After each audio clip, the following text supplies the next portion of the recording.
But it was a very eventful night. We were all here for many, many hours as the votes were counted and recounted, and Reform UK won with just 6 votes, although they did overturn a nearly 15,000 majority held by the former Labour MP Mike Amesbury, who was convicted of assault. And soon after the result came in, I spoke to Reform UK's leader, Nigel Farage, who was here, who had apparently been circling the building waiting for the right time to come in, although he denied that.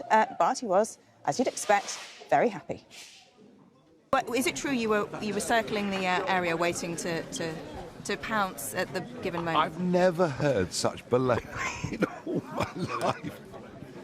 I wasn't circling around.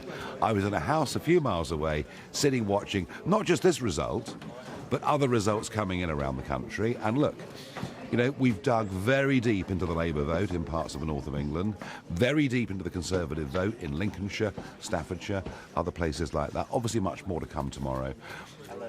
This election, of course, was the big one.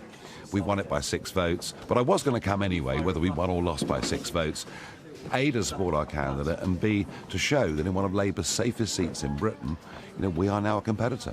Listen, I was talking to people yesterday who weren't even really sure what they were voting for when they were voting Reform, but they just wanted to vote against Labour and against the Conservative Party.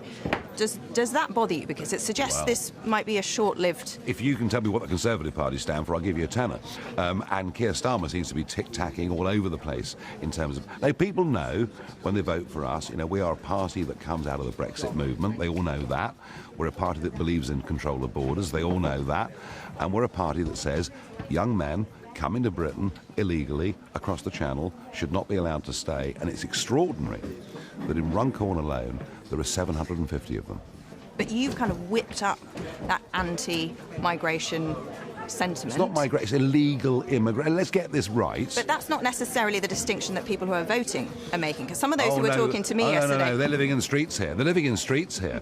I mean, hotels may be emptying, but houses of multiple occupancy are here to be seen in street after street, and people resent it. And you know what? If your alarm clock goes off at 5 o'clock in the morning, and you go off and work for 10, 12 hours in a building site, and the tax you're paying goes up every year, and you think part of my money is going for these people to walk into this country and live for free, you do feel there's a sense of unfairness. Some of those I was speaking to yesterday, they weren't making that distinction. One, for example, talked about the man who committed the Southport attacks, for example, who was born in this country as having come from abroad, as being a migrant. So, his father came as an asylum seeker, actually, and was given leave. But he was born here. No, he was born here. Yeah. And are you sure that your voters are making that distinction between? I think our voters know what's right and what's wrong. Absolutely.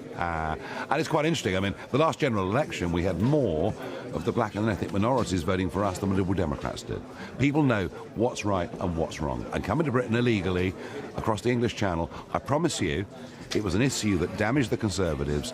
It will finish Labour in the north of England.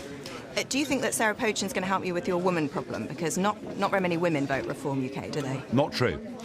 At the general election, it was 58-42 male-female, OK? Since the general election, all of our growth share, it's been 50-50. OK, but under 20% of your candidates in these elections are women. Well, people who stand, we're a very new party, people who stand, people who don't. How dare you say I've got a woman problem? Well, I mean, I think some people objected to you saying, for example, that women don't sacrifice enough in the workplace, for example. No, I said more women tend to put family above work, and men tend to be more selfish, is what I said. And I stand by that. But you use the word sacrifice, which I think upsets a lot of women who feel they do make a sacrifice to be in the workplace. For goodness sake, women make different choices to men. Not all of them, but many do. And men are far more selfish than women when it comes to work commitments. But it helps you to have a female MP now as one of your 5. Not just that, but Dame Andrea Jenkins is about to become Mayor of Greater Lincolnshire. And you're right, of course, it will change the look of the party, and that's a good thing. And so what's next? What's next is preparing for the Welsh and Scottish Parliament elections next year. In Wales, if you believe the opinion polls, we're competing, potentially to be the biggest party in Wales.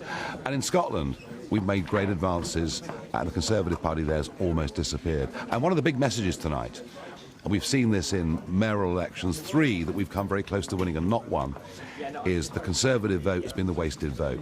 In much of this country now, if you vote Conservative, you're likely to get Labour. We are now the real opposition to Labour. Nigel Farage, thank you very much. Thank Thanks you. for making time for us, Sunday Britain. That was Nigel Farage, their leader of Reform, speaking to Louisa James a short time ago.